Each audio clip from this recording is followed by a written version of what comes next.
মুক্তি দিয়ক, দিলওয়ার হোসেন মজুমদারক মুক্তি দিয়ক।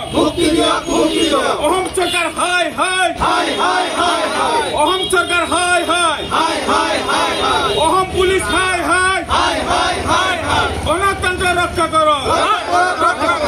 আমাক অলপ চিন্তা কৰিবলৈ বাধ্য কৰিছে। আমি কি চাটু কৰিম, চৰকাৰৰ চাটুকাৰ হ'ম নে চৰকাৰৰ বেয়া কামবোৰ আমি দেখুৱাই দিম? চৰকাৰৰ বেয়া কামবোৰ যদি আমি দেখুৱাই নিদিওঁ ৰাইজে কেনেকৈ গম পাব? আমি প্ৰতিটো কথাতে হয় হয় কৰিম নেকি, হয় হুজুৰ কৰিম নেকি? আজি দিলওয়াৰ হোসেন মজুমদাৰে যিটো প্ৰতিষ্ঠানত কাম কৰে তেওঁলোকে তথ্যগতভাৱে চৰকাৰ চিএমৰ পত্নী তেওঁলোকৰ দুৰ্নীতিসমূহ উদঙাই দেখুৱাইছে। তাকে খৰ্গহস্ত হৈ আজি বিনা দুখত সৰু এটা কাৰণত তেওঁ আবদ্ধ কৰি ৰাখিছে। প্ৰথম আটক কৰিছে বুলি ক'লে, পিছত সোধপোছ কৰি এৰি দিব বুলি ভাবিছিলোঁ, কিন্তু নিশাৰ ভাগত গম পাইছোঁ তেওঁক গ্ৰেপ্তাৰ কৰিছে বুলি। আৰু ইয়াকে লৈ সৰব হৈ পৰিছে গোটেই সাংবাদিক সমাজ। আৰু আমি জুৰীয়া প্ৰেছ ক্লাব হৈ জুৰীয়া প্ৰেছ ক্লাবৰ আমি বিষয়ববীয়াৰ লগতে সদস্যসকলো ইয়াকে লৈ তীব্ৰ প্ৰতিবাদ জনাইছোঁ। আমি কোনো অনুৰোধ নজনাওঁ, আমি দাবী জনাইছোঁ অসম আৰক্ষীক, আপোনালোকৰ কি দুখত আপুনি এজন সাংবাদিকক, জ্যেষ্ঠ সাংবাদিকক আপোনালোকে আটক কৰিলে তাক ৰাজহুৱা কৰক, নহ'লে বিনা চৰ্তে মুক্তি দিয়ক। আমাৰ চমু কথা। আৰু এনেকৈ সাংবাদিকৰ ওপৰত আপোনালোকে আক্ৰমণ কৰি থকা আমি কিন্তু সহ্য নকৰোঁ। আমি কোনোদিন চাটু নকৰোঁ। আমি আপোনালোকৰ যিবোৰ বেয়া কাম আছে আমি বেয়া কামবিলাক সদায় ৰাইজক দেখুৱাই যাম। ভাল কামো আমি দেখুৱাই যাম, বেয়া কামো দেখুৱাই যাম। আমাৰ চমু কথা।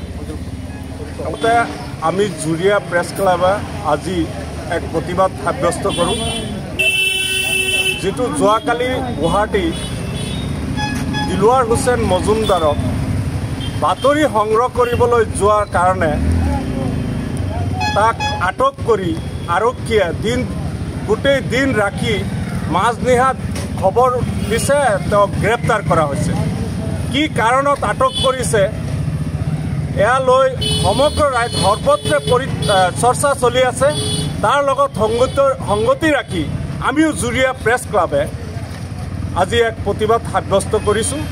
আৰু অসম চৰকাৰ তথা অসম আৰক্ষী প্ৰশাসনক অনুৰোধ ৰাখিছোঁ, সাংবাদিকক, গণতন্ত্ৰৰ চতুৰ্থ স্তম্ভ সাংবাদিকক নিৰাপত্তা দিয়ক আৰু অন্যায়ভাৱে যাতে অসমৰ কোনো সাংবাদিকক গ্ৰেপ্তাৰ নকৰে আৰু সাংবাদিকৰ ওপৰত যাতে অত্যাচাৰ নকৰে।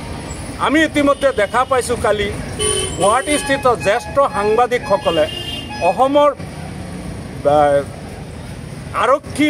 জ্যেষ্ঠ আৰক্ষী বিষয়াসকলৰ লগত যোগাযোগ কৰাত তেওঁলোকে ভাষ্য প্ৰদান কৰিছে। আমাৰ জ্যেষ্ঠ সাংবাদিকসকলে এটা কথাই প্ৰকাশ কৰিছে, দিলওয়াৰ হোসেন মজুমদাৰক কিয় গ্ৰেপ্তাৰ কৰা হৈছে। আৰক্ষী প্ৰশাসনে একো ক'ব নোৱাৰে। ওপৰৰ পৰা নিৰ্দেশ আহিলেহে ক'ব পাৰিব, ইনষ্ট্ৰাকশ্যন আহিব লাগিব। কালি এজন জ্যেষ্ঠ সাংবাদিকে ভাষ্য প্ৰদান কৰিছে। আমি অসম চৰকাৰ তথা অসমৰ আৰক্ষী প্ৰশাসনক অনুৰোধ কৰিছোঁ, আপোনালোক এজন দক্ষ আৰক্ষী বিষয়া অসমত থাকোঁতেও আকৌ ইনষ্ট্ৰাকশ্যনৰ ওপৰত কি ৰখি থাকে এয়া আমি সাংবাদিকসকলে আমি বুজি পোৱা নাই। যিহেতু আমি অসমৰ, ভাৰতবৰ্ষৰ সমগ্ৰ ৰাজ্যৰ সাংবাদিকসকল আমি গণতন্ত্ৰৰ চতুৰ্থ স্তম্ভ। আপোনালোকক অনুৰোধ ৰাখিছোঁ, আপোনালোকে গণতন্ত্ৰটো ৰক্ষা কৰক আৰু সাংবাদিকৰ নিৰাপত্তা সুনিশ্চিত কৰক।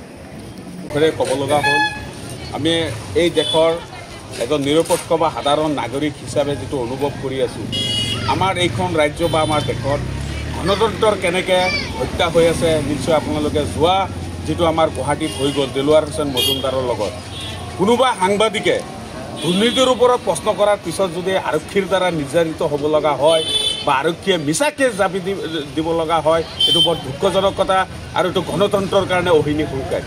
গতিকে অসম চৰকাৰক এটাই অনুৰোধ কৰিছোঁ, বিনা চৰ্তে দিলওয়াৰ হোসেন মজুমদাৰক মুক্তি দিব লাগে, লগতে আমাৰ সাংবাদিকসকলক সুৰক্ষা দিব লাগে আৰু যাতে ভৱিষ্যতে কোনো সাংবাদিকক মিছা গোচৰত মিছা অপবাদ দি পুলিচৰ দ্বাৰা যাতে আপোনাৰ লাঞ্ছিত বা বঞ্চিত বা অৱহেলিত কৰিব নোৱাৰে।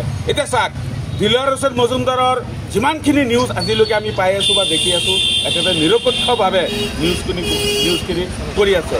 আৰু কেছটো কি লগাইছে, যিটো আমি বাতৰিত পাইছোঁ, ST এক্ট লগালে। ST আৰু SC এক্টটো মানে কি, যদি বড়ো বা জনজাতীয় মানুহৰ লগত পাব্লিক প্লেচত কিবা এটা হয় তেতিয়াহ'লে SC এক্টটো লগাব পাৰে, আমি যিখিনি জানো। কিন্তু সেই বেংকৰ মেনেজাৰত এটা ভিডিঅ'ত দেখা পালোঁ কোনোবা এটা চেনেলত, বেংকৰ মেনেজাৰক প্ৰশ্ন কৰাত সেই বেংকৰ মেনেজাৰে দিলৱাৰ হোসেন মজুমদাৰ নামৰ সাংবাদিকজনক ওপৰলৈ মাতি নিলে, মাতি নি কৈছে যে আপুনি ওপৰলৈকে আহক, আমি গোটেই কথাখিনি ক'ম। এইখিনি জাষ্ট এইখিনি কথা সেইজন মেনেজাৰে মাতি দিয়াৰ কাৰণে মানুহজন ওপৰলৈকে গৈছে, গৈ প্ৰশ্নখিনি সুধিছে। এতিয়া কথা হ'ল, গতিকে এই দেশত আমি চবে একলগ হৈ এই চৰকাৰৰ বিৰুদ্ধে মাৰ বান্ধি থিয় হ'ব লাগিব, গণতন্ত্ৰ ৰক্ষা কৰিব লাগিব, আমাৰ মৌলিক অধিকাৰ ৰক্ষা কৰিব লাগিব, আমাৰ ফ্ৰীডম অফ স্পীচ যিটো ভাৰত সংবিধানে দিছে এইটো আমি ৰক্ষা কৰিব লাগিব। গতিকে অৱশেষত আকৌ কৈছোঁ, দিলৱাৰ হোসেন মজুমদাৰক বিনা চৰ্তে মুক্তি দিব লাগিব।